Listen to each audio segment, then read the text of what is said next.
Whenever I cover a wildfire, I try to mount a GoPro camera to the front bumper of my live truck. You never know what will happen in front of your lens, especially when it comes to wind-whipped flames driven by the Santa Anas. Reporter Kim Baldonado and I just decided to follow the smoke.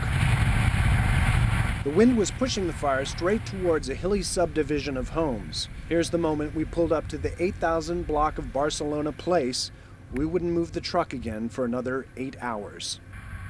And there is Sue Bartowski, whose house sat directly in the path of the oncoming flames. Why haven't you left? We're just waiting till the very last minute. I mean, I'm packed, I'm ready to go. She invited us into her backyard to watch them use the garden hose to wet the brush directly behind their hillside home. We're going to take it to the end here, see what happens. And so were we. There was an evacuation order put into place here about 2:30. We couldn't establish a microwave signal to do a live shot. Well, the last minute has come. Having just downloaded a new app on my iPhone that enables you to broadcast live, I suggested we give that a try. It had never been done at the station before, so we gave it a shot. Now let's go live out to Kim Baldonado. The embers are starting to move toward us, so we're going to keep moving back, but I just want to show you how close.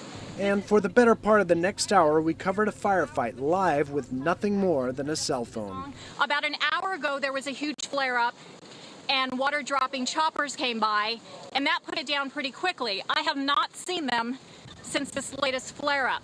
There's the house. Bear with this iPhone technology. Backyard, flame. Okay, let's get back. Okay, we are moving back.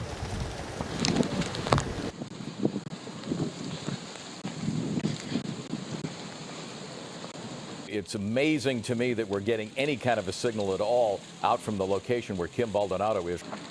Okay, that picture on the right-hand side you're seeing right there is from News Chopper 4, and the yellow jacket you're seeing down there, you can see her moving around. That's Kim Baldonado. Oh, wow, this is intense. It sort of feels like I've just opened the door to an oven. But Chuck, as you point out, it's amazing to watch this in real time. We have moved even further back. Wow. Because as you can see, a firefighter now is telling a resident he needs to get back as well. It is getting very close to the fire break that they made early this morning. The wind is really blowing embers around at this point. There goes a hawk.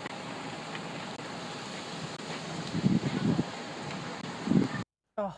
Well, we just lost it for a moment. At that point, the iPhone actually overheated and shut down.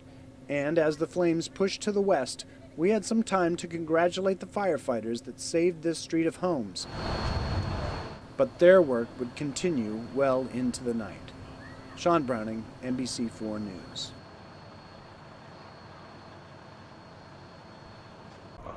You can do this. Go for it. Every Sunday morning, You'll hear him. He's like an army sergeant. Sit. Stay. Heel. Heel. Take off with your left foot. Behave. for 5 years now, Sit your dogs. Cornelius Austin, a.k.a. the Dog Man, can be heard barking commands. Come on, you got to move faster than that. His office is the pavement outside the L.A. Coliseum, Get him out my line. Come on, keep up. Ain't no lollygagging. Come on. and he doesn't charge a dime. Here. Simple as that, right there.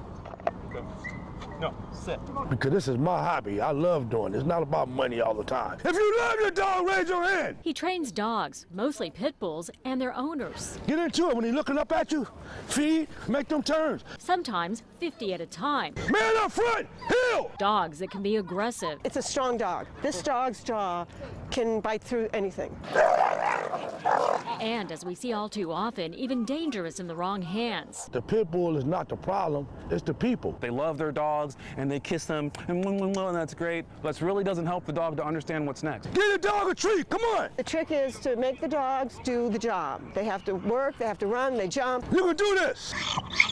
Do not miss one. Hit it. Up. Go. Don't give up. Go. Too easy. Up. Too easy. Up. Good work. Take it up faster. Yeah, come on, man. One more. Don't give up. Go. Good boy. Coming from your diaphragm and lowering your voice and, hey, stop, sit. I mean, dogs respond to quick, short commands. Pit bulls, they are bred to fight. Don't get me wrong. That's what they bred for. But don't mean you have to let them fight. 20 minutes he had that dog up and down, sit, stay, heel. Tell them one time, leave. You got me. Me running 2 or 3 miles with the animals wasn't enough. Up. Go to the corner. That's it for my puppy. It takes time. If you don't have time, you should mess with the breed. As long as they keep coming, Do you feel it? Yes. You go home then. Thank you. Have a good one. The dog man will be there. We let the world know that we train good dogs. We don't train bad dogs. Good girl. Kathy Vara, NBC4 News. Welcome to Ebbets Field Estates. Named after the Brooklyn Dodgers Stadium, it features street names such as Social Lane and Carroll's Court. All of the mailboxes and the lamppost are painted Dodger blue, but this subdivision is located in the heart of Cardinals territory, just 20 minutes from Busch Stadium. It's a little overdone, but that's why you gotta do this. Alan Tomlinson is a diehard Cardinal fan who has draped his Dodger blue lamppost with the Cardinal red poncho. This is fun because my neighbors this is the daughter of the developer who did all this garbage. So they made all this blue here. His neighbor is Julie Lading, one of the daughters of the subdivision's developer. My dad was a Dodger fan growing up, and everybody says we were brainwashed, but we like to think that we chose to like the Dodgers. Lading is married to a Cardinals fan and lives next door to one. I just stare at her and 30 looks. And that's right, we stare each other down in the mornings. Yeah, this is when we don't get along. So how did an Illinois native become a diehard Dodger fan? Well, his daughters tell us when he was a boy, he played for a Little League team called the Dodgers. And that is when his passion started. And it's a nice subdivision. And truthfully, the Dodger thing doesn't bother me that bad. Cardinal fans are pretty knowledgeable baseball fans. And we have a lot of respect for the Dodgers. And talk about the ultimate Dodger fan, there's none other like Tommy Lasorda. We ran into the legend at an Italian restaurant. Of course, we have an interview with him and we'll share it with you coming up at 5 o'clock. Reporting from St. Louis, Kim Baldonado, NBC4 News.